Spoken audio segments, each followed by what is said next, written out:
चैतन्य तो एक ही है, समग्र भूतों में वो अति सूक्ष्म रूप में विद्यमान है, मगर हमें उसका एहसास कैसे हो। भगवान शिव का 28वां चैतन्य अवतरण भगवान लकुलीश के रूप में राजराजेश्वर धाम स्थित शिव मूर्ति में हुआ है और आप उसका साक्षात्कार कर सकते हैं। योग उसे जोड़ने वाली कड़ी है और साक्षात योगेश्वर के रूप में हमारी आंखों के सामने विद्यमान गुरुदेव राजर्षि मुनि के दर्शन से ये अनुभूति हमें होती है। राजराजेश्वर धाम एक अनोखा एकेश्वरवाद और विश्व धर्म समन्वय का प्रतीक है, जहां सर्वधर्म के उत्कृष्ट सिद्धांतों का समन्वय और आध्यात्मिक अनुभूति का एहसास हम कर सकते हैं। दिव्याय तन में स्थापित अतुलनीय भगवान ब्रह्मा, भगवान विष्णु और भगवान शिव के मंदिर का अनोखा संयोग देखने को मिलता है, जो विश्व भर में अपने रूप में अनोखा है। भगवान लकुलेश जी का सूक्ष्म चैतन्य शिवलिंग के मध्य भाग में हमेशा के लिए स्थित रहेगा। जो भी यहां पवित्र भाव से आएगा उसे ये एहसास अवश्य होगा और वो धन्यता से भर जाएगा। स्वामी राजर्षि मुनि का एक दर्शन मात्र भाविक भक्त को अपने चैतन्य स्वरूप की अनुभूति करवाता है। अतुलनीय की तुलना नहीं हो सकती। हाँ, भाव है अगर भक्त के हृदय में, तो भगवान की भी ना नहीं हो सकती। इस भाव के कारण पूज्य गुरुदेव जी का 81वां जन्मदिन रजत तुला उत्सव मना के आयोजित किया। भारत भर के समग्र भक्तों और विदेश से आए कई भक्तों ने इस महान पर्व का लाभ लिया। शुरुआत हुई पूज्य गुरुदेव जी के सानिध्य में मंगला आरती के साथ। आमंत्रित मेहमानों और यजमानों ने सर्व भक्तजनों और साधकों का स्वागत किया। भाव से भरा हृदय और इस अवसर की महत्ता ने एक दिव्य माहौल खड़ा कर दिया, जिसमें सभी लोग सराबोर हो गए। कर्म, ज्ञान और भक्ति की यात्रा में कैसे आगे बढ़ें, उसका सहज और सरल मार्गदर्शन किया है परम पूज्य स्वामी राजर्षि मुनि जी ने।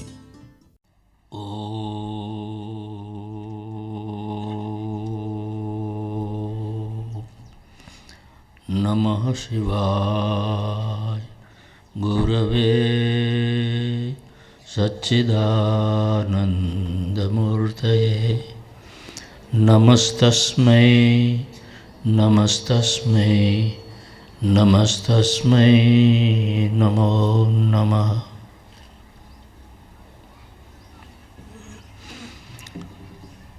सज्जनों, माताओं, બંધુઓ, ભગીનીઓ તથા બાળકો, સર્વને મારા સસને જય ભગવાન।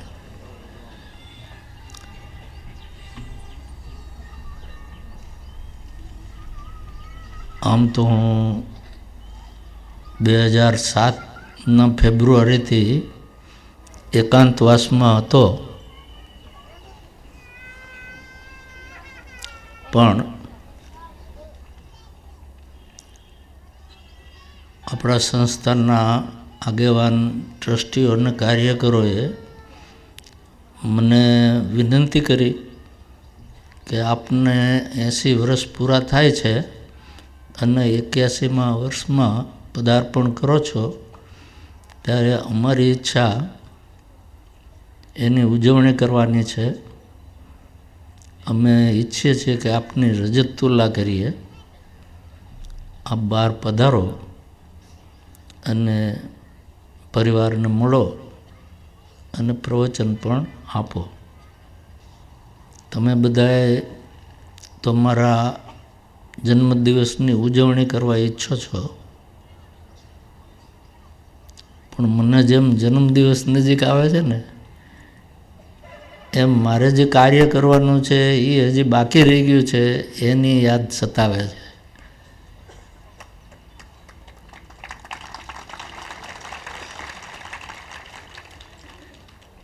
ખેર મેં હાથો પાડી દીધી કે ભલે ચાલો.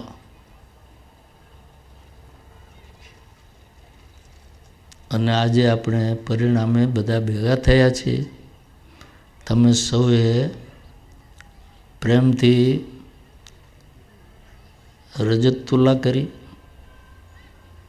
એક વાર નહીં, કેટલી વાર કરી? ગણી તમે? ગણિતમાં કાચા. મને ખબર નથી કેટલી વાર કરીએ, પણ જાડેજા સાહેબે કહ્યું ને કે ઊઠ બેસ કરાવી, એટલી મને ખબર છે. નાના હતા ત્યારે સ્કૂલમાં ભણતા ત્યારે કરેલી. આ 80 વર્ષે કરવાની આવી.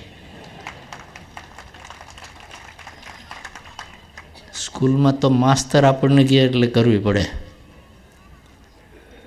આ 80 વર્ષે જે કરીએ ને,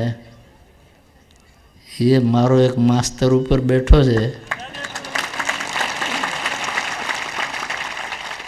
એણે કહ્યું કે ભાઈ કર, એટલે કરી. તમને એ સમજાયું નથી, તાલી અવશ્ય પાડી દીધી. લકુલિશ ભગવાને મને 2 કામ આપ્યા છે. એક તો દિવ્ય શરીરની પ્રાપ્તિ.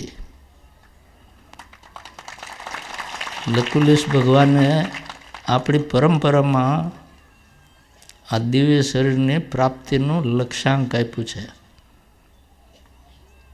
કે સંપૂર્ણ યોગ એ છે કે દિવ્ય શરીર પ્રાપ્ત થાય યોગીને. આપણી પરંપરાનો એ મુખ્ય સિદ્ધાંત છે. સ્વામી પ્રણવાનંદજીએ પણ એ પ્રયત્ન કર્યો, સ્વામી કૃપાલવાનંદજીએ પણ એ પ્રયત્ન કર્યો, અને હું પણ એ જ પ્રયત્ન કરી રહ્યો છું.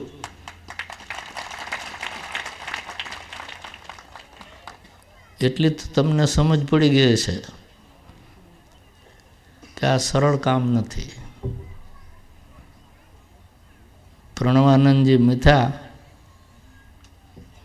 પણ અધૂરું કામ રહ્યું.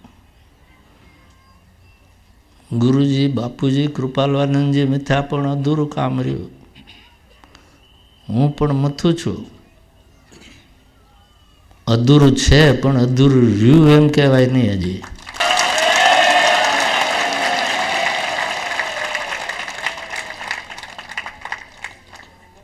તાળીઓ પાડીને જે બોલાવી, પણ એ પૂરું કરવા માટે મારે તમને એક વિનંતી કરવાની છે. તમે મને વિનંતી કરો છો, મારે તમને વિનંતી કરવાની છે કે મને ફરીને પાછો બહાર કાઢવાની મહેનત કરશો નહીં. અઘરું એટલે છે કે આમાં જે સાતત્ય જોઈએ સાધનામાં, એ બિલકુલ તમે એકાંતમાં મને કોઈ માનસિક તકલીફ વિના શાંતિ આપો તો અવશ્ય સિદ્ધ થાય એમ છે. અશક્ય નથી.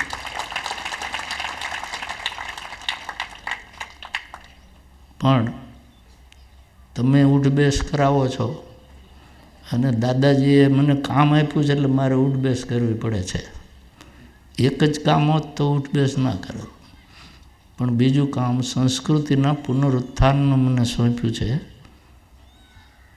એને માટે મારે ઉઠબેસ કરવી પડે છે.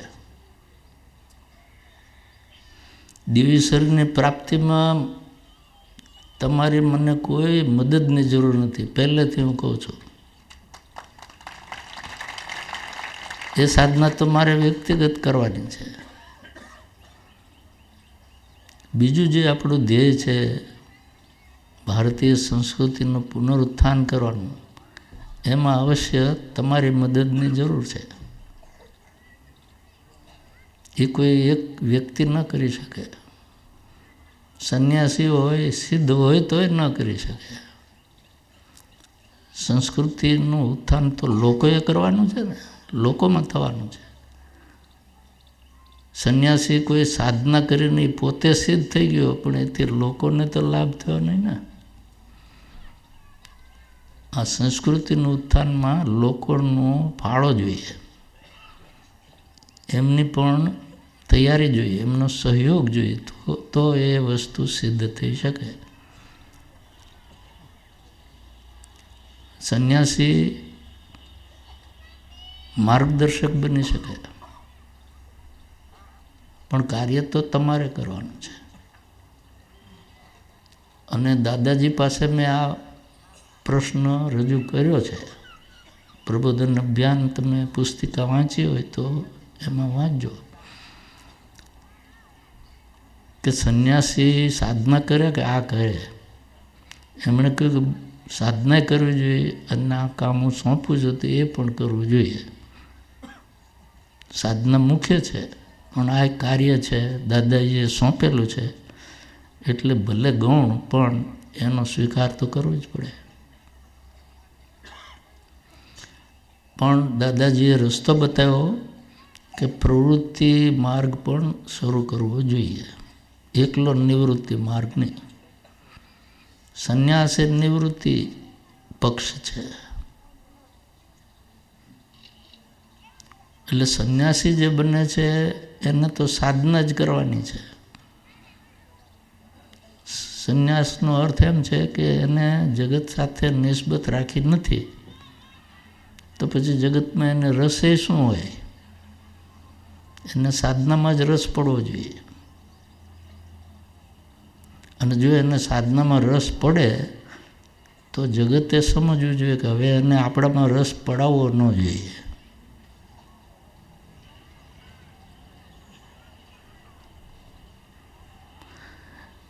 નિવૃત્તિ માર્ગને સાધના કરવાની છે, પણ સમયે સમયે માર્ગદર્શન આપી શકે, પણ જાજો સમય ફાળવી અને પ્રચાર પ્રસાર ન કરી શકે. એને માટે પ્રવૃત્તિ પક્ષ ઊભો કરવાનું દાદાજીએ સૂચવ્યું. આપણે પ્રવૃત્તિ પક્ષ છે એમાં શ્રેયાર્થી દીક્ષા છે, પરમાર્થી દીક્ષા છે, સેવાર્થી છે, આ બધી દીક્ષાઓ છે. પણ હજી કોઈ એ દીક્ષા લેવા મારી પાસે આવ્યું નથી. કામ કરે છે. સેવાર્થીએ કામ કરવું જોઈએ એ ઘણા તમારામાંના કરે છે. પરમાર્થીએ કરવું જોઈએ એ ઘણા તમારામાંના કરે છે. પણ દીક્ષા લીધી નથી. દીક્ષામાં કપડાં પહેરવા જોઈએ અને એમાં તમને શરમ થાય કે બધા મશ્કરી કરશે તો નહીં કરે. એકવાર પહેરી જુઓ, ટ્રાય કરો. મશ્કરી નહીં કરે, માન આપશે. દાદાજીએ ઊભી કરેલી એક પરિપાટી છે. પ્રવૃત્તિ માર્ગમાં દીક્ષિત બની શકાય છે.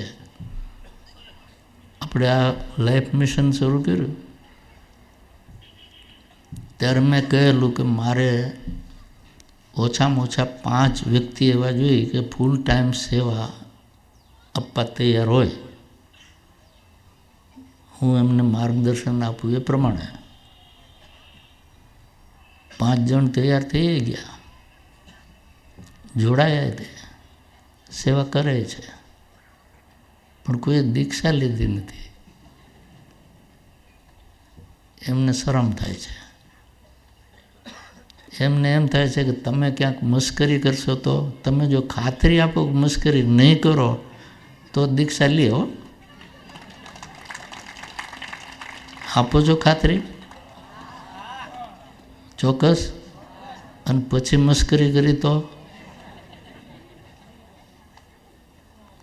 જો આપણે હરિભાઈ છે ને, ઘર છોડીને આવ્યા છે. He was the first person to join મી.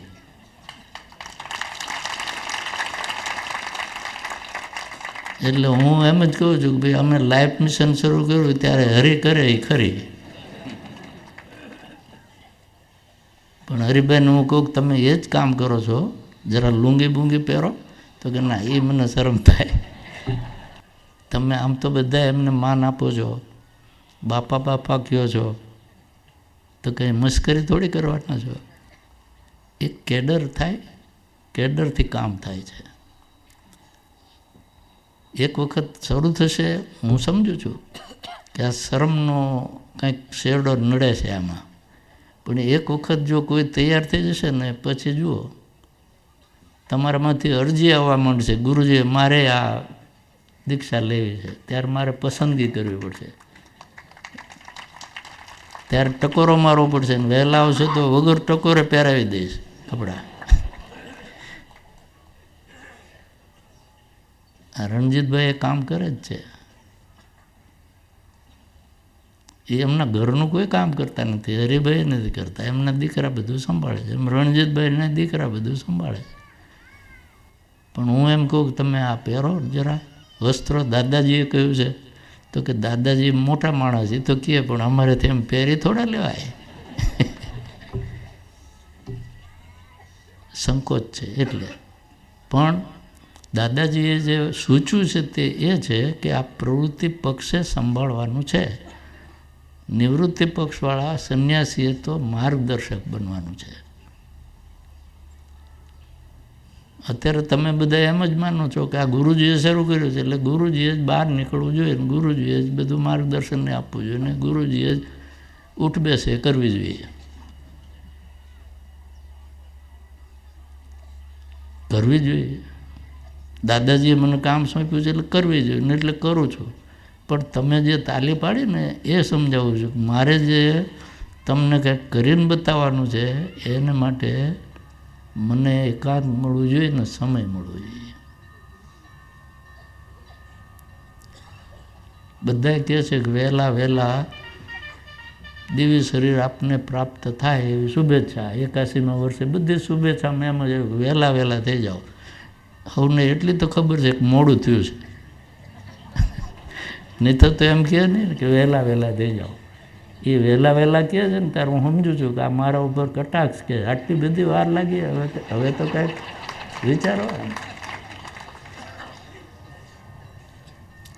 પણ એ કટાક્ષ મને ગમે છે, કારણ કે એ વહેલા કહે ને એટલે મને અંદરથી થાય કે હવે કાંઈક વહેલું કરવું પડશે, એ બાને થોડુંક જોમ વધે ને. પણ હું નાસીપાસ તો ક્યારેય થયો જ નથી. હું આ દેહ સિદ્ધ કરવા માટે જ જીવું છું અને સિદ્ધ કરીશ.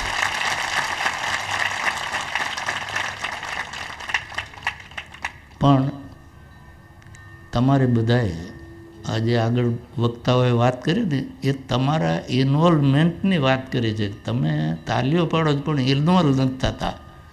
બહુ હોશિયાર માણસો છો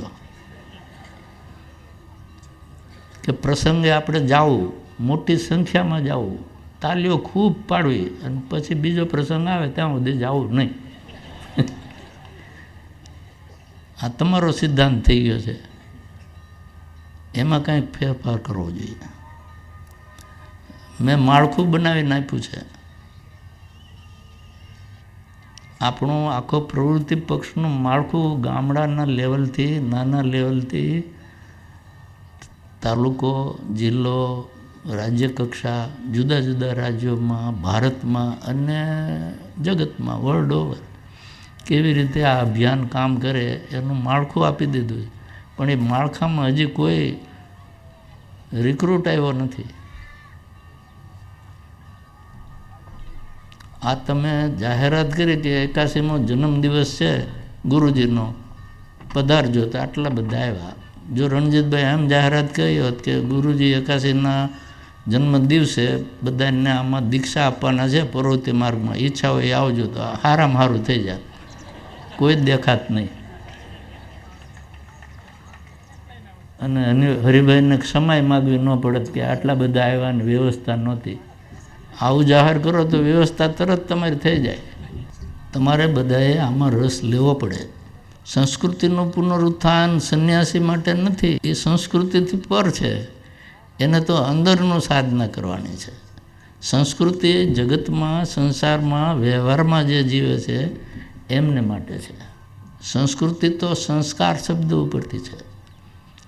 માનવ જીવનમાં આપણે સફળ થઈએ, પૈસે ટકે એટલું જ નહીં હો, આધ્યાત્મિક રીતે સફળ થઈએ એનું નામ સંસ્કૃતિ. એવા જે સંસ્કાર મળે એનું નામ સંસ્કૃતિ. એટલે સંસ્કૃતિનું પુનરુત્થાન આપણે કરવાનું છે.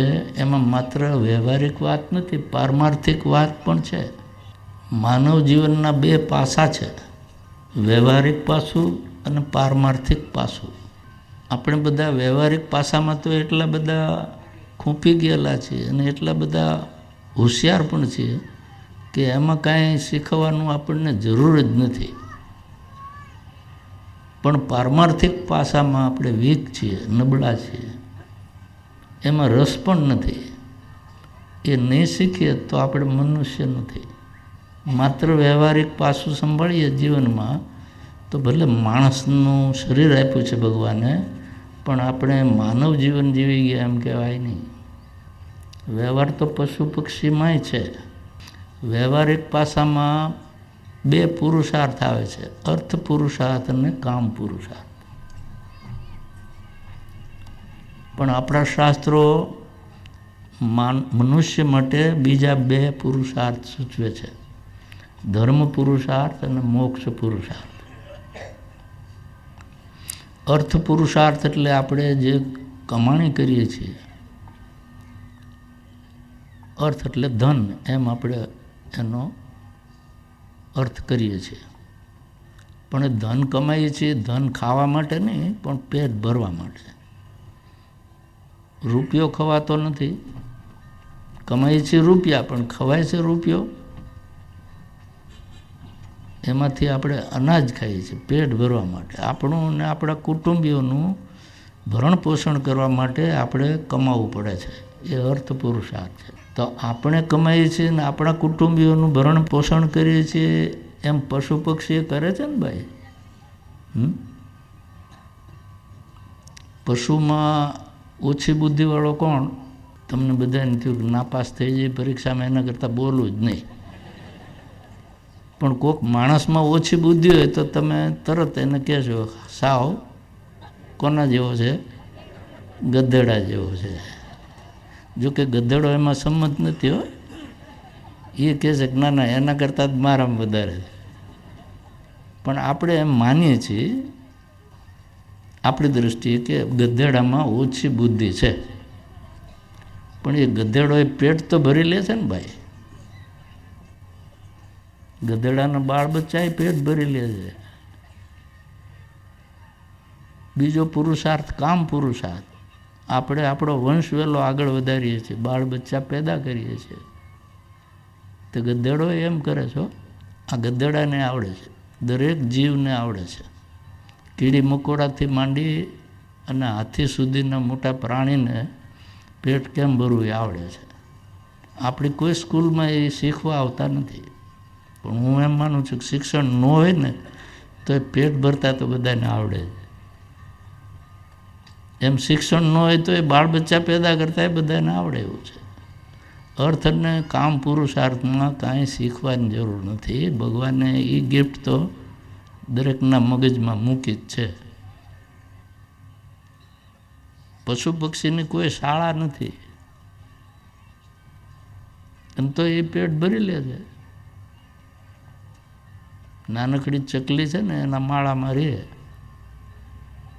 સવારે ઉડે, ચણી આવે, સાંજે માળામાં આવીને સૂઈ જાય. એના માળામાં બીજા દિવસનું અનાજ એ સંઘરતી નથી. પણ માણસ છે ને એને સંગ્રહ કરવો પડે છે. એને વિશ્વાસ ઓછો છે કે જો કોઠી ખાલી થઈ જાય તો કાલે હું શું ખાઈશ. ચકલીને એવો સંશય નથી. એને આત્મવિશ્વાસ છે કે આજે ઉડીને જેમ ચણી આવે એમ કાલે ચણી આવવાને, એમાં વળી કોઠી ખાલી હોય શું વાંધો હોય. આત્મવિશ્વાસ કોનો વધારે? તમારો ચકલીનો. અને સાચું કહેજો, જો તમારા ઘરમાં કોઠી ખાલી હોય તો તમને રાતે ઊંઘ આવે? બહેનોને પૂછો. ન આવે. ભાઈઓને આવે? એ જ કે હા, કારણ કે એને તમારી પાસે માગી લેવાનું ને કે ગમે એમ કરો, અમને ભૂખ લાગી, ખાવા આપો. મનુષ્યમાં આત્મવિશ્વાસ ઓછો છે, પશુ પક્ષીમાં ઘણો વધારે છે. વિચાર કરજો. આ વ્યવહારિક પાસું છે. અર્થ પુરુષાર્થ ને કામ પુરુષાર્થ. વ્યવહારિક પાસું તો પશુ પક્ષી કરે છે, અને એમ મેં બતાવ્યું કે આપણા કરતાં સારું કરે છે, આત્મવિશ્વાસથી કરે છે. આપણને તો પૂરો આત્મવિશ્વાસ જ નથી. આપણે તો પૈસા કમાઈને એની ઘણી રીતો છે, સીધી, આડકતરી, સાચી, ખોટી, આવી બધી રીતો છે ને. પશુ પક્ષીમાં ખોટી એકેય રીત નથી. એ સીધી રીતે જ પેટ ભરી લે છે.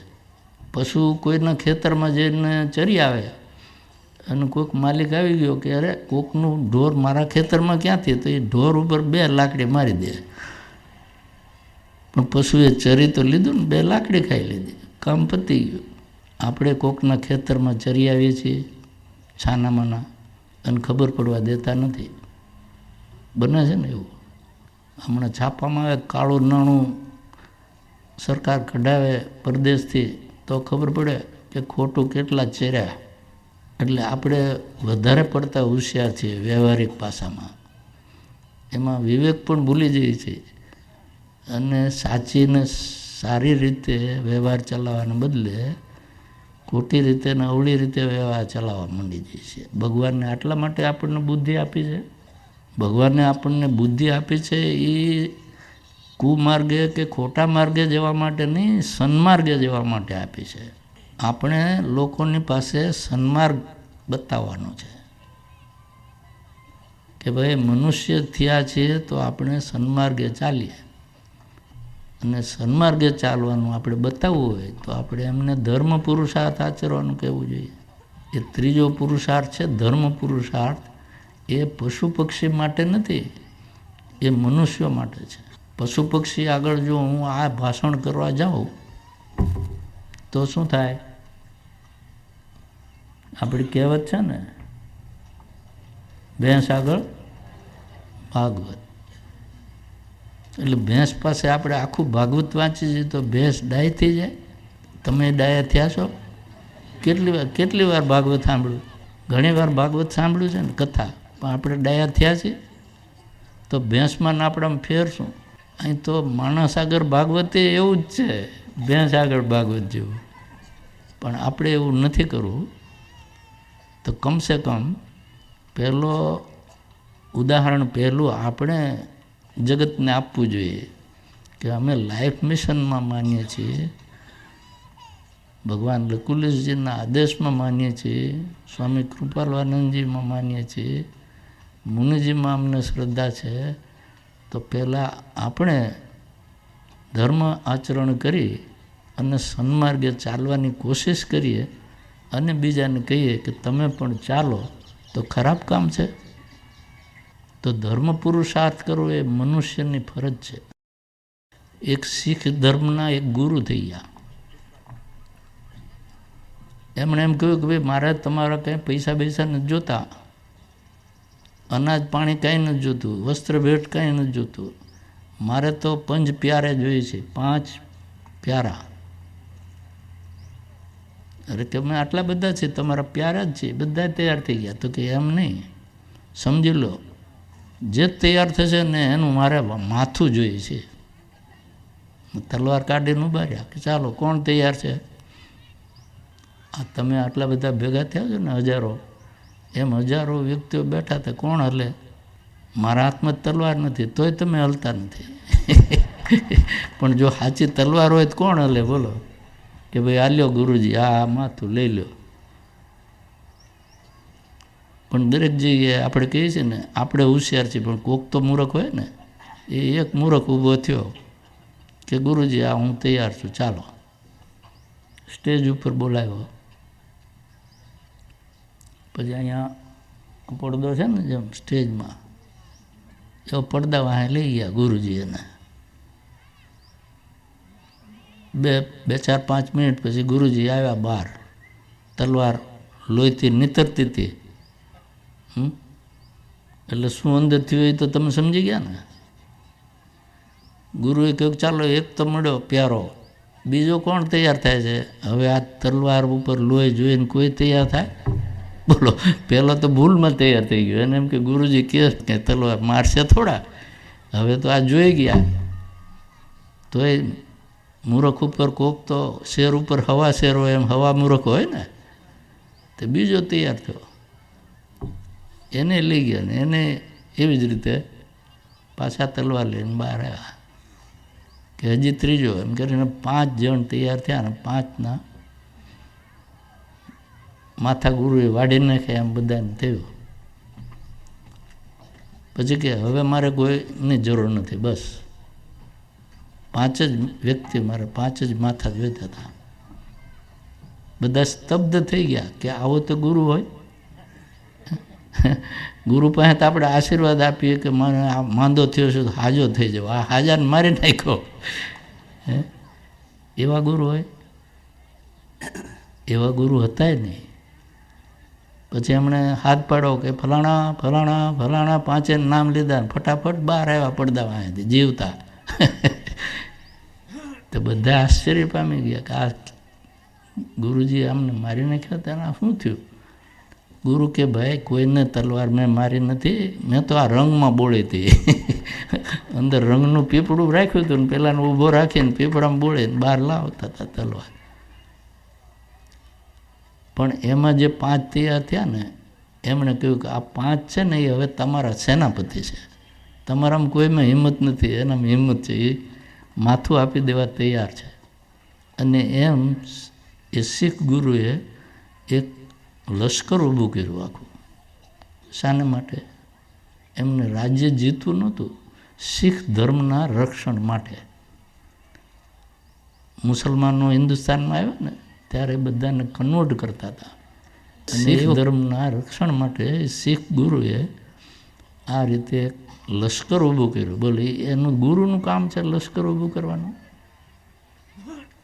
પણ એને થયું કે આ ધર્મ જાય છે તો એને બચાવવા કંઈક તો કરવું જોઈએ. તો એણે ખોટું કર્યું એ ધર્મગુરુએ, બોલો.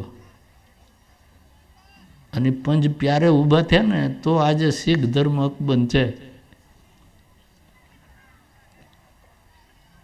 દાદાજીએ, ભગવાન લકુલજીએ આપણને એમ આદેશ આપ્યો છે કે અત્યારે ધર્મની હાનિ થઈ રહી છે,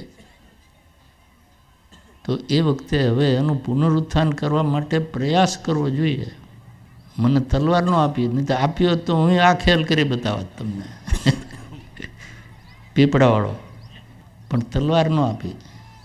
એમ કહ્યું કે આ બધાને ધર્મ શું છે એ સમજાવીને તૈયાર કરો. તો આપણે માટે તો સારું છે ને. હું તમારું માથું માગતો નથી, આખા નથી માગતો. જાડેજા સાહેબે કહ્યું ને કે આપણે છેવટે આટલા બધા 1-1 કલાક ફાળો તો કેટલા 1000 કલાક થઈ ગયા, બોલો. ભગવાને આપણને કેટલા વર્ષનું આયુષ્ય આપ્યું? 100 વર્ષનું આયુષ્ય આપ્યું ને, એવરેજ. પછી કોઈ 100 જીવે છે, કોઈ 100થી વધારે બી જીવે છે, કોઈ ઓછું જીવે છે. પણ કળિયુગમાં 100 વર્ષનું સરેરાશ આયુષ્ય એમ મનાય છે. 100 વર્ષ, દરેક વર્ષના 12 મહિના, દરેક મહિનામાં 30 દિવસ અને દરેક દિવસમાં 24 કલાક. એમાં આપણે 1 કલાક નથી કાઢી શકતા ભગવાનના કાર્ય માટે? ભગવાન પૂછશે કે તમને મેં આટલું બધું આયુષ્ય આપ્યું અને તે મારા માટે તો કંઈ કલાક કાઢ્યો જ નહીં. અને તમે કહો કે ના ના ભગવાન હું તો કાઢતો હતો ને મંદિરે દર્શન, કે ના ના રાજર્ષિ મુનિ કહે કે તમે કલાક કાઢ્યો તો હું માનું. દાદાજી એમ કહેવાના છે.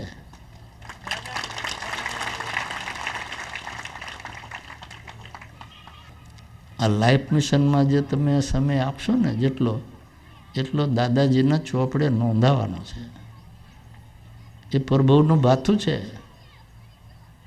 આવતા જન્મે આપણને કેવો ઉચ્ચ કુળમાં જન્મ મળે, સારી સુવિધાવાળા કુટુંબમાં જન્મ મળે, આપણે જે જોઈએ છીએ એવી ધન સંપત્તિ કંઈક મળે, સારા સંસ્કાર મળે, આવું બધું તો જોઈએ ને આવતા જન્મે. એ આપણે અહીંયા આવું કંઈક ધર્મ કાર્ય કર્યું હશે તો મળવાના છે.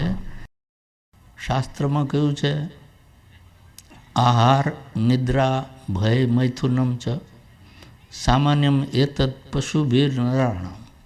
આહાર, નિદ્રા, ભય હું સમજાવતો હતો, મૈથુન, બાળ બચ્ચા પેદા કરવા, તે વંશ વેલો આગળ વધારો.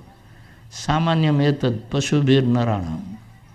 આ તો સામાન્ય કર્મ છે, પશુએ કરે છે અને નર એટલે માનવીએ કરે. આમાં ભેદ કાંઈ નથી ત્યાં સુધી.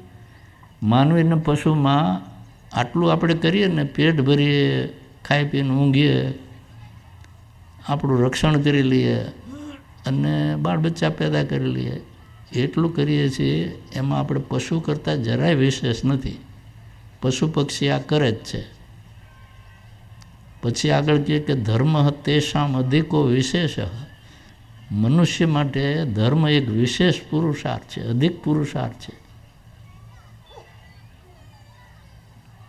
એ અધિક પુરુષાર્થ કરીએ તો જ આપણે મનુષ્ય કહેવાય, નહીં તો આપણી ગણના પણ પશુ પક્ષીમાં થાય. ધર્મ તેષામ અધિકો વિશેષ. પછી કહ્યું કે ધર્મેણ હિના પશુભિઃ સમાના. પણ જો માનવ બિના પછી ધર્મ વિહીન રહ્યા તમે તો પશુ સમાન જ છો. ભગવાન બીજે જન્મે આપણને પછી માણસ ન બનાવે. ભગવાન કે મેં ખાતરી કરી લીધી એકવાર તને માણસ બનાવીને, ત્યાં ધર્મ આચરો નથી, ધર્મનું કાંઈ કામ કર્યું નથી, માટે હવે હું તને ફરી બીજો ચાન્સ મનુષ્ય બનવાનો આપું નહીં. પશુભિઃ સમાના, તું પશુ સમાન છો. પછી આપણને એક પૂંછડી લગાડી દે. હું ઘણીવાર હસતા હસતા કહું છું કે આપણું અહીંથી ઉપર જવાનું આવે ને પરલોકમાં, ત્યારે ભગવાનના દરબારમાં ખડા કરશે. પછી ભગવાન ચિત્રગુપ્તને પૂછશે. ચિત્રગુપ્ત કોણ સમજ છે ને? આપણા દરેક કર્મનો હિસાબ રાખે છે. એ ભગવાનનો એકાઉન્ટન્ટ છે. આપણે અર્જુનસિંહ છે ને, દરેક તમારા દાનના પૈસાનો હિસાબ રાખે એમ ચિત્રગુપ્ત છે. અહીંયા જેમ અર્જુનસિંહની ઓળખાણ કરવા જેવી છે, એમ અહીંયા ચિત્રગુપ્તની કરવા જેવી. કોઈક દી મુશ્કેલીમાં આવી જાય તો કામ લાગે. પણ એ ચિત્રગુપ્ત આપણે જેમ અર્જુનસિંહ લાંચ નથી લેતા એટલે ખોટું નથી લખતા, એમ ચિત્રગુપ્ત લાંચ લેતો નથી. તો ત્યાં આપણો હિસાબ ભગવાન એને પૂછે કે આ જીવ આવ્યો છે એનું જમા ઉધાર પાછું શું છે. તો ચિત્રગુપ્ત કહે છે કે ભાઈ તો કરોડપતિ હતા, એમને 2-4 બંગલા હતા, 2-4 મોટરો હતી, નોકરો હતા, આ તે. ભગવાન કહે એમ એટલું બધું સારું કામ કરી આવ્યો? એટલે આપણે આમ ટાઈટ થઈ ગયો, કોટના બટન, હા ભગવાન આવું કરીને આવ્યો, જરા ગર્વમાં આવી જાય. પણ ભગવાન એમ પૂછે કે એ તો બધું ઠીક છે, પણ કાંઈ ધર્મનું કર્યું? તો ચિત્રગુપ્ત કે ના, આ પાનું કોરું છે, ધર્મના નામે આમના પાનામાં કાંઈ લખાયું નથી. તો ભગવાન કે તાર બસ આ ઢગલામાંથી એક પૂંછડી લગાડી દેવાય. પછી ટોસ જેવું છે, ધોની આપણો ટોસ જીતે કે હારે. ધોનીને ઓળખો છો કે નહીં? હું ઓળખું છું ને તમે નથી ઓળખતા. આપણી ક્રિકેટ ટીમનો કેપ્ટન ભાગ્યે જ ટોસ જીતે. આપણું એ જ થવાનું. આપણે અહીંયા ટોસ જીતવાનું નથી ભગવાન પાસે. એટલે પછી ભગવાનને જે ઠીક લાગે એ પૂંછડી લઈને લગાડી દે.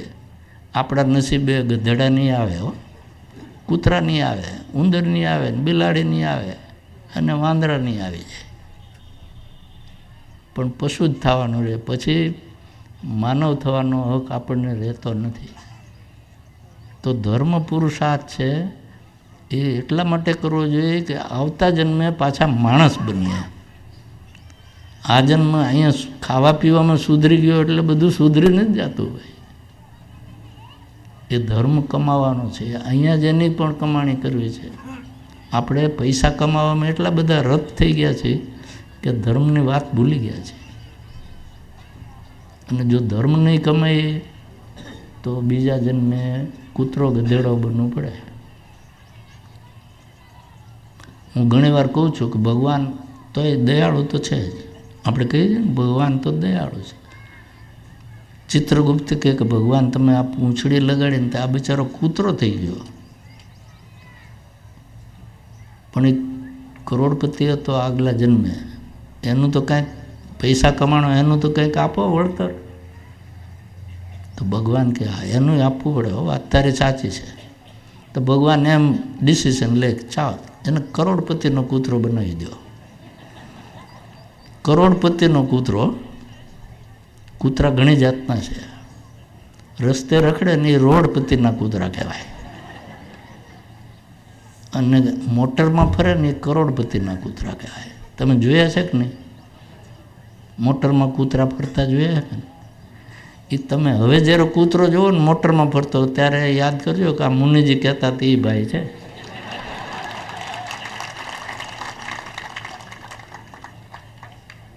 આપણે તાલી પાડીશ પણ કદાચ આપણું એવું થઈ જાય હો, શક્યતા એવી છે. તો ધર્મ પુરુષાર્થ આપણે માટે મુખ્ય પુરુષાર્થ છે. શાસ્ત્રનો એક બીજો શ્લોક છે એ પણ સમજવા જેવો છે. એ એમ કહે છે કે ધનાની ભૂમો પશુઓ હિ ગોષ્ઠે નારી ગૃહદ્વારી સખા સ્મશાને દેહશ્ચિતાયામ પરલોક માર્ગે ધર્માનુગો ગચ્છતિ જીવ એક. એનો અર્થ સમજાવું કે ધનાની ભૂમો સંસ્કૃત છે પણ સરળ છે, તમે સમજી શકો એવું છે. આપણે જે ધન કમાઈએ છીએ ને એ આ ભૂમિમાં હતું અને ભૂમિમાં રહેવાનું. ઉપરથી આપણે આવ્યા ત્યારે આપણા હાથમાં કાંઈ પૈસો હતો? આપણને ન ખબર હોય તો આપણા વડીલને પૂછી લેવાનું કે હું જન્મો ત્યારે કાંઈ મારી મુઠ્ઠીમાંથી નીકળ્યું હતું ખાલી? અને જાશું ને ત્યારે તો એ બધા ખાતરી કરી લેવાના કે કાંઈ લઈને અહીંથી જાય નહીં.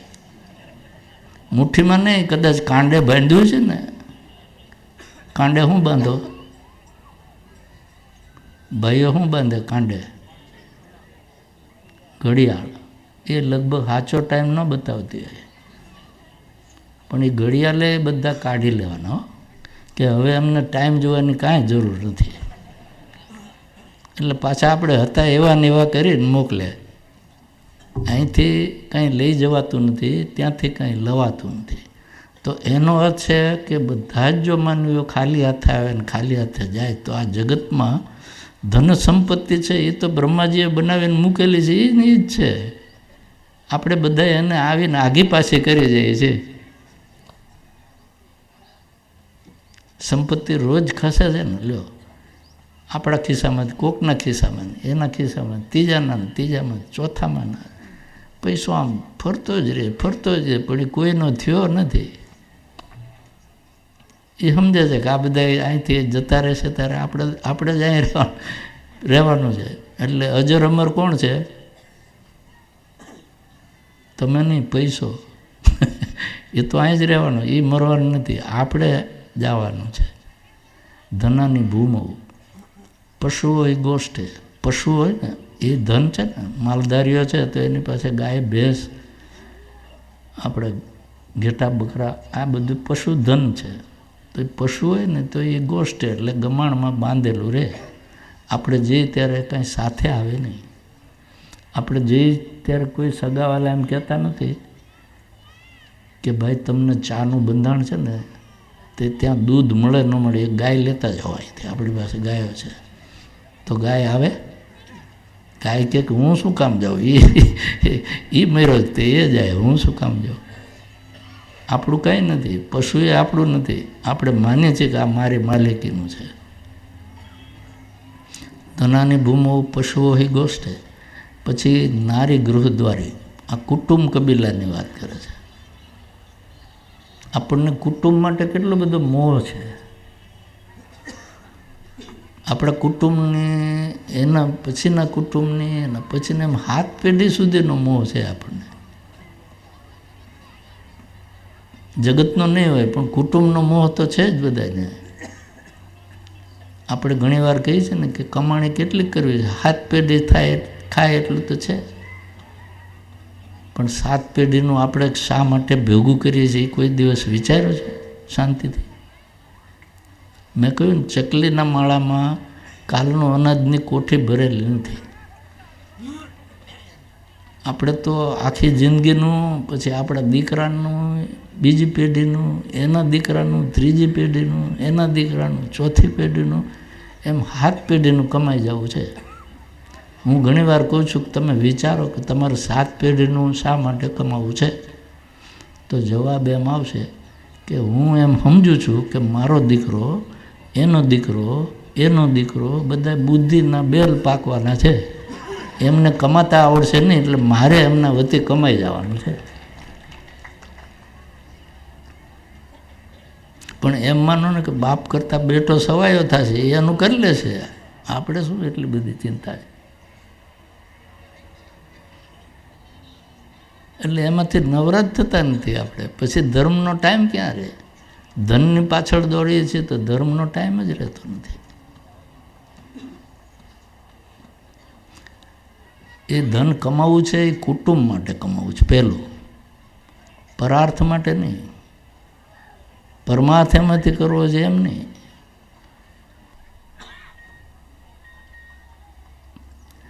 કુટુંબ, આપણું કુટુંબ શરૂ ક્યાં જ થાય? આપણે જે જન્મીએ છીએ કુટુંબમાં એ આપણું કુટુંબ નથી, એ આપણા બાપાનું કુટુંબ છે. આપણે એના સભ્ય છીએ. આપણું કુટુંબ ક્યારે શરૂ થાય? આપણે 1માંથી 2 થઈ જઈએ ત્યારે આપણા લગ્ન થાય ને, એટલે આપણું કુટુંબ કહેવાય. પછી બાળકો થાય, એ આપણું કુટુંબ. હવે કુટુંબ માટે થઈ અને આપણે આ બધી આખી જિંદગી, હું ઘણીવાર કહું છું કે આખી જિંદગી મહેનત નથી કરતા, આખી જિંદગી ચીંથરા તાણો છો. ચીંથરા તાણવા એ સમજાય છે ને? આ રાજસ્થાનવાળા ભાઈઓને ન સમજાય, પણ આપણા ગુજરાતના બધા સમજી ગયા. આખી જિંદગી ચીંથરા તાણીએ છીએ, પણ એ ચીંથરા જેની માટે તાણ્યા ને, એ આપણે જે દી ઉપર જવાનું થાય ત્યારે કોઈ હારે આવે નહીં. એટલે કહે છે કે નારી ગૃહ દ્વારી. નારી એટલે પત્ની. આપણે લગ્ન કરીએ ને, આપણે પરણીએ એટલે પત્ની આવે, પછી જ કુટુંબ શરૂ થાય ને. એટલે કુટુંબનું પહેલું સભ્ય તો નારી, પત્ની. કોઈ ઉપર જાય ભાઈ, બધા સ્તબ્ધ થઈ ગયા, કોઈ હા પાડતું નથી. હો ભાઈ, સમજી લેજો, કોઈ આવે નહીં સાથે. નારી ગૃહ દ્વારી. શાસ્ત્ર કહે છે ઘરના દરવાજા સુધી આવે, શમશાન સુધી ન આવે. એ તો એ ગયા, હું મારે શું છે? તમે જેને કહો છો કે અમારા ઘરવાળા, એ ઘરથી બહાર નીકળે નહીં, આપણે જ જવાનું. જેના માટે ચીથરા તાણીએ છીએ ને એ કોઈ સાથ આપે નહીં. આપણો દીકરો નથી આવતો પરલોક આપણી જોડે. તમારે ગરડા થઈ ગયા ને ઝાખણ આવવું હોય ને તો દીકરો આવે કે બાપા તમે એકલા, તમને બસમાં ફાવે નહીં, હું આવું, તમને કોઈક ટેકો જોઈએ તો અહીં સુધી મૂકવા આવે. પણ પરલોકમાં તે દીકરો કે ના, હવે અહીંયા મારાથી એ ટેકો અપાય નહીં. નારી ગૃહ દ્વારી. સખા સ્મશાને. મિત્ર, સખા એટલે મિત્ર. મિત્ર હોય તો ક્યાં સુધી આવે? સ્મશાન સુધી. પણ સ્મશાનથી કોઈ મિત્ર આગળ આવ્યો? કોઈ મિત્ર હજી એમ બોલ્યો નથી કે આ મારો જીગરજાન દોસ્ત તો નહીં ગયો, મારે એની પાછળ સતો થવું છે. કોઈક નારી તો સતી થાય. હો, નારી સતી થતી હતી પહેલાં, કે મારે મારા પતિને ભેગું જવું છે. એ સાચું કુટુંબ. એ આ નારી ગૃહદ્વારીનો શ્લોક ખોટો પાડી દેતી હતી. એટલે આપણે સતીને પૂજીએ છીએ, પણ હજી સતો કોઈ થયો નથી. કોઈ મિત્ર હજી સતો થયો નથી. તો સખા સ્મશાને. એ સ્મશાન સુધી આવે અને પછી આપણને બરાબર જલાવે, જોઈ લે કે હા બેટો પાછો ઊભો થઈને આવે એમ નથી ઘરે, ત્યારે ઠંડા પાણીએ નાહીને એ ઘર ભેગો થઈ જાય. સ્મશાન સુધી આવ્યો હોય ને હાવ ખાતરી કરી લે કે આવે, પાછો આવે એમ તો નથી ને, પછી ઘર ભેગા થઈ જાય. સખા સ્મશાને. પછી હવે કોઈ ન રહ્યું આપણું. ધન નહીં, પશુધન નહીં, કુટુંબીજન નહીં, મિત્ર નહીં. પછી તમે કહો કોઈ નહીં તો આ હું તો ખરો ને એકલો, આ દેહ. તો શ્લોક એમ કહે છે કે દેહશ્ચિતાયામ, આ દેહ છે ને, જેને તમે કહો છો કે આ તો હું જ છું, જેને તમે ખૂબ પ્રેમ કરો છો, સવારથી સાંજ સુધી લાડ લડાવો છો, સવારમાં એને ચા પાવ છો, પછી નાસ્તો કરાવો છો, પાછો બપોરે જમાડો છો, પાછો સાંજે ચા પાણી કરાવો છો, પાછો રાતે જમાડો છો, સારા કપડાં પહેરાવો છો, અને આ બાજુ જોઈને કહું છું ઘરના દાગીના પહેરાવો છો. પણ એ ક્યાં સુધી છે તમારી યારે? ચિતા સુધી. દેહશ્ચિતાયામ, આ દેહ આપણે નથી, આપણે આત્મા છીએ, આપણો જીવ અંદર છે એ આપણે છીએ. પરલોક કોણ ગયું? તો કે જીવ. તો કે પરલોક માર્ગે ધર્માનુગો ગચ્છતિ જીવ એક, જીવ એકલો જાય, પણ કેવો? ધર્માનુગો, ધર્મ અનુગહ, એ જીવનું અનુસરણ, એની પાછળ પાછળ અહીં આપણે ધર્મ કમાયો હોય ને એ જાય. એને ખિસ્સામાં ભરીને લઈ જવો ન પડે. પૈસો લઈ જવો એને તો પાકીટ જોઈએ, કાં ખિસ્સામાં મૂકવું જોઈએ. પણ ધર્મને પાકીટ કે ખિસ્સામાં મૂકવાની જરૂર નથી. આપણે આચરો એટલે આપણા જીવની હારે જડાઈ ગયો. એટલે જીવ જ્યારે પરલોક જાય ને ત્યારે એના ભેગો ભેગો અહીંયા ધર્મ જેટલો કર્યો એટલો જાય. અને ભગવાન જ્યારે એના દરબારમાં જીવને આવતો જોવે ને ત્યારે ભગવાન એ જ જોઈ લે આ જીવને મોકલ્યો અને પાછો આવ્યો, એ દરમિયાનમાં આમાં કાંઈ ધર્મ વધારે એની ભેગો આવ્યો કે નહીં. બસ એના ઉપર જ આપણું નિશ્ચિત છે કે માણસ થવાનું છે, પશુ થવાનું. જો આપણા જીવની હારે કાંઈ ધર્મ ગયો નહીં તો પૂંછડી સાવ નક્કી નક્કી નક્કી. તો ધર્મ પુરુષાર્થ આચરવો જોઈએ. ધર્મ એ જ આપણને મનુષ્ય તરીકેની ઓળખાણ આપે છે. અર્થ પુરુષાર્થ અને કામ પુરુષાર્થથી આપણે મનુષ્ય બનતા નથી, પશુ પક્ષીની સમાન રહી છે. ધર્મ હતેશામ અધિકો વિશેષ છે, પણ મનુષ્યો માટે ધર્મ એક વિશેષ પુરુષાર્થ છે. એ ધર્મ પુરુષાર્થ આચરીએ તો આપણે ફરીને આવતા જન્મે ચોક્કસ મનુષ્ય થઈએ. હું બધાને કહું છું કે આપણે જે સંસ્કાર કેન્દ્રો કર્યા છે એમાં 1 કલાક હાજરી આપો. હાજરી આપો ને ત્યાં બધા કરતા હોય એ કરો, બધા ભજન ગાતા હોય તો ભજન ગાઓ, બધા કંઈક સદગ્રંથનું વાંચન કરતા હોય, એક વ્યક્તિ વાંચે ને બીજા સાંભળે તો સાંભળો, બધા મંત્ર જપ કરતા હોય તો મંત્ર જપ કરો. ત્યાં સાથે મળીને બધાએ ધર્મ લાભ થાય એવા જ કર્મો કરવાના છે. જે સત્સંગ કેન્દ્રમાં જે જીવ નિયમિત જાય છે ને એને આવતા જન્મે પશુ પક્ષી થવાનું નથી, એને માણસ થવાનું છે, એની ખાતરી હું આપું. પણ નથી જતા જેને એમ કે અમને સમય મળતો નથી, તો પછી પૂંછડીનો સમય તો રહેવાનો જ છે.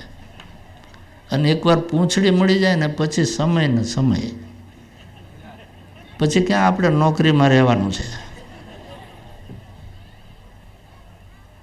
આ શેરીમાં કૂતરા રખડે છે, એને કંઈ જોબ છે કે 11 વાગે ઓફિસે જવું, આટલા વાગે રિસેસ પડે, રખડ્યા કરવાનું. કોઈ રોટલાનો ટુકડો નાખે તો ખાઈ લેવાનું, 2 દંડા કોક મારે તો એ ખાઈ લેવાના. તો ધર્મ પુરુષાર્થ કરો. આપણે જે સંસ્કાર કેન્દ્રો ખોલ્યા છે એનો હેતુ આ જ છે કે ત્યાં તમારો પોતાનો તો ધર્મ પુરુષાર્થ થશે, તમે શીખો, બીજાને આપણા મિત્રોને, પાડોશીઓને, સગાવાલાને સમજાવો કે ભાઈ તમે આનો લાભ લો. આમાં ખોટું તો કોઈ કર્મ છે જ નહીં, પાપ કર્મ તો છે જ નહીં. અને એટલું 1 કલાક આપણે એ કામ કરીશું તો ધર્મ તો લાભ થવાનો છે, પણ ખોટું કરતાંય અટકી જવાના ને. એટલું 1 કલાક અને આ બધું 1 જ કલાક કરવાનું છે. મેં તમને કહ્યું ને ભગવાનને 100 વર્ષનું આયુષ્ય આપ્યું, દરેક વર્ષમાં 12 મહિના આપ્યા, દરેક મહિનામાં 30 દિવસ આપ્યા, દરેક દિવસમાં 24 કલાક આપ્યા. એમાંથી આપણે 1 જ કલાક કાઢવાનું છે. એટલું ના કરી શકીએ જો ધર્મ માટે અને ભગવાન માટે, તો પછી ભગવાન આપણને લાયક કેવી રીતે ઠરાવે? બોલો, ગેરલાયક જ ઠરીએ, પછી પશુ પક્ષી જ થવાનું. અને એટલે તે પતતું નથી. પાછું પશુ પક્ષી થાય તો એમાં થોડાક દંડા ખાય ને પાછા વળી ભગવાન એનું આપણને ભોગવી લેવા દે દુઃખ, પછી પાછા માણસ બનાવે. પાછા આપણે એને જ ભૂલ કરી, પાછું એ પશુ પક્ષી. એટલે આપણે વડવા કહી ગયા કે ભાઈ આ 84 લાખના ફેરા છે, 84 લાખ પ્રકારની યોનિઓ છે આ જગતમાં. હજી વિજ્ઞાનીઓ નથી શોધવાનું બાકી છે. આપણા ઋષિમુનિઓ તો પાકી ગણતરી કરી લીધી. કીડી મોકળાથી માંડીને મોટા પ્રાણીઓ, પશુઓ, જળચર પ્રાણીઓ, આ બધા દેવ, દાનવ, માનવ બધું મળી અને 84 લાખ પ્રકારના જીવ છે. આપણો જીવ એમાં કર્માનુસાર ફેરા કરે, એનો અંત આવતો નથી. તો કોક વાર તો વિચારવું પડે ને કે ભાઈ આ 84 લાખના ફેરામાંથી આપણે ક્યારેક તો છૂટીએ, તો પછી એમાં રાહ શું જોવાની કે આવતા જન્મે વિચારીશું. આ જન્મે આપણે સમજી ગયા તો વિચાર લેવો જોઈએ, એના માટે કોશિશ કરવી જોઈએ. હવે કોશિશ કરવી છે તો શાસ્ત્ર 2 વાત કહે છે કે કોશિશ કરવી હોય તો તમે ધર્મ પુરુષાર્થ આચરો અથવા મોક્ષ પુરુષાર્થ આચરો. એ ચોથો પુરુષાર્થ છે. મોક્ષ પુરુષાર્થની સાધના છે એ આપણને મોક્ષ અપાવી દે, પછી ફરીથી આવાગમન જ નહીં, કોઈ પ્રકારનું જીવને ફરી જન્મ જ નહીં, પછી 84 લાખમાં આવવાનો સવાલ જ નથી. એ મોક્ષ થઈ ગયો ને છૂટી ગયો. એ ચોથો પુરુષાર્થ છે, પણ અઘરો છે. તો આપણે માટે ત્રીજો પુરુષાર્થ રહ્યો ધર્મ પુરુષાર્થ. એ સરળ છે. ધર્મ પુરુષાર્થ કોઈ પણ મનુષ્ય આચરી શકે છે. શાસ્ત્રે એને માટે બંધન રાખ્યું નથી, એમાં અધિકાર અનધિકાર નથી. શાસ્ત્ર કહે છે કે જેની પાસે મનુષ્યનો દેહ હોય એ ધર્મ આચરી શકે છે. મોક્ષ પુરુષાર્થ કરવો હોય તો ઉત્તમ છે, શ્રેષ્ઠ પુરુષાર્થ છે, પણ એને માટે શાસ્ત્રે અધિકાર રાખ્યો છે.